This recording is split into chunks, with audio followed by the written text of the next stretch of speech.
The crystalline halls of the Zerathi Empire gleamed with bioluminescent veins that pulsed through walls of living stone. Elizabeth stood at attention, her worn combat boots somehow out of place against the pristine floor that reflected the faces of 100 alien dignitaries. Beside her, Jackson maintained his characteristic calm, though his hand rested near the insignia on his uniform, the small Earth emblem that marked them as representatives of humanity's first interstellar delegation. Queen Vishandra reclined on her throne of flowing mercury, her four arms draped with casual superiority across the armrests. Her species, the Zerathi, had ruled this sector for 3,000 years, and every movement she made reminded the room of that fact. Her vertical pupils contracted as she studied the two humans before her, these strange bipeds from a world the galactic community had only recently discovered. "Humans," she said, her voice carrying the melodic condescension that came naturally to those born into absolute power. "Your species petitions for a seat on the Galactic Council. Tell me, why should we grant primitive newcomers such an honor?" Elizabeth felt Jackson tense beside her, but she kept her expression neutral. They had been briefed extensively about Zerathi culture, pride, honor through lineage, and a deep-seated belief that military prowess determined a species' worth.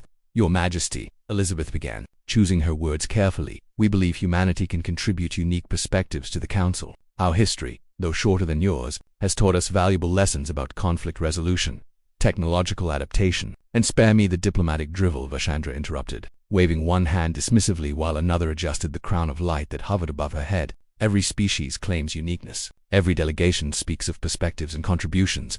But here is what matters in this galaxy: strength, experience, the wisdom that comes only through trial by fire." She leaned forward, and the throne seemed to flow with her, mercury rippling like water. "The Zerathi have fought in 17 major conflicts across our history, 17 wars that shaped this sector, that established the peace you now benefit from. My own ancestors led fleets into battle, earned their authority through blood and victory." The Queen's gaze fixed on Elizabeth with predatory intensity. "You wear a military uniform, human. Tell me, how many battles have you fought? How many times has your species truly been tested?" The throne room fell silent. Dignitaries from a dozen species turned their attention to the human delegates. This was a test, Elizabeth realized, a public challenge designed to expose humanity's inexperience, to justify denying their petition before the assembled powers. She glanced at Jackson, who gave her an almost imperceptible nod. They had discussed this possibility, though neither had expected such a direct confrontation. Elizabeth straightened her shoulders and met the Queen's eyes. "I have personally fought in 28 battles, Your Majesty." The number hung in the air like a discordant note. Vishandra's pupils dilated with what might have been amusement. 28 in your entire career. How extensive. But Jackson stepped forward, his voice quiet but clear. "Your Majesty, I believe there's been a misunderstanding. Commander Elizabeth wasn't including the smaller engagements. The actual number of combat operations she's participated in exceeds 200. A ripple of movement passed through the assembled aliens. Several of the dignitaries exchanged glances, their translators working overtime to ensure they'd heard correctly. "I was referring," Elizabeth continued, her voice steady, 2 major planetary conflicts, 28 separate wars. As for Captain Jackson here, his count is 31. The Queen's expression froze. One of her hands gripped the armrest tightly enough that the mercury throne rippled with the pressure. "Impossible. You're claiming that you 2 individuals have each fought in more wars than my entire species has experienced in 3 millennia. "Not claiming, Your Majesty. Stating." Elizabeth's tone remained respectful but firm. "Humanity's history spans roughly 12,000 years of recorded civilization. In that time, we've fought approximately 15,000 distinct wars, not skirmishes, not incidents.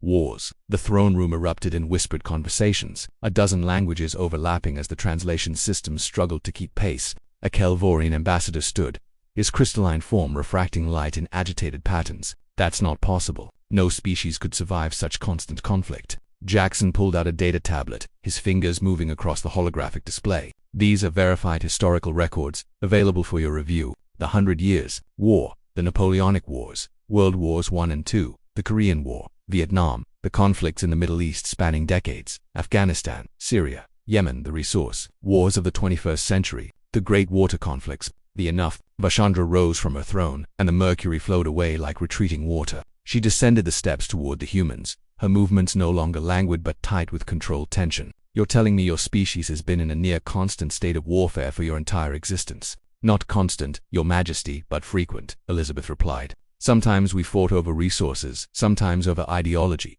sometimes over territory no larger than this throne room. We've fought with sticks and stones, with swords and arrows, with guns and bombs, with drones and cyber weapons. We've fought in trenches, in jungles, in deserts, in cities, in the air, on the sea, And yes, even in the vacuum of space during our colonial expansion conflicts, Jackson added quietly. The 28 battles Commander Elizabeth mentioned were her deployments in major conflicts. I served in but every human in our military has seen combat. It's not a matter of if, but how many times. A Vexian counselor, his insectoid features making his emotions difficult to read, spoke up. If humanity has spent its entire existence at war, then you're not diplomats, you're warmongers. Why should we allow such a violent species into the council? Elizabeth turned to face the counselor. Because we're also the species that keeps choosing peace. Despite everything, despite our history, we keep trying to build something better. Every war taught us lessons, painful, bloody lessons about the cost of conflict. We learned about genocide in World War II and said never again.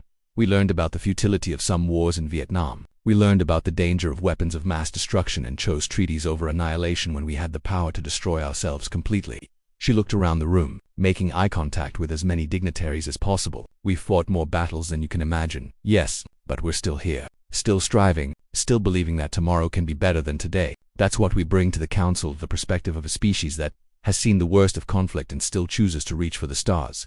Vashandra stood mere feet from Elizabeth now, studying her with an expression that had transformed from arrogance to something far more complex, respect, mixed with wariness, perhaps even fear. The Zerathi have fought 17 wars in 3,000 years, and each nearly broke us. Yet you claim your species survives after thousands. Survives, adapts, and grows, Jackson confirmed. It's what we do.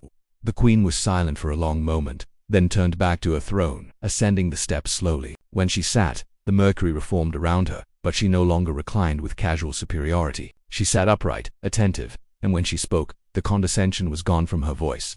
The Galactic Council will convene to discuss humanity's petition, she announced formally. But let it be noted that Queen Vashandra of the Zerathi Empire acknowledges that these humans have earned the right to be heard. A species that has weathered such storms and still reaches for peace deserves, at minimum, our attention.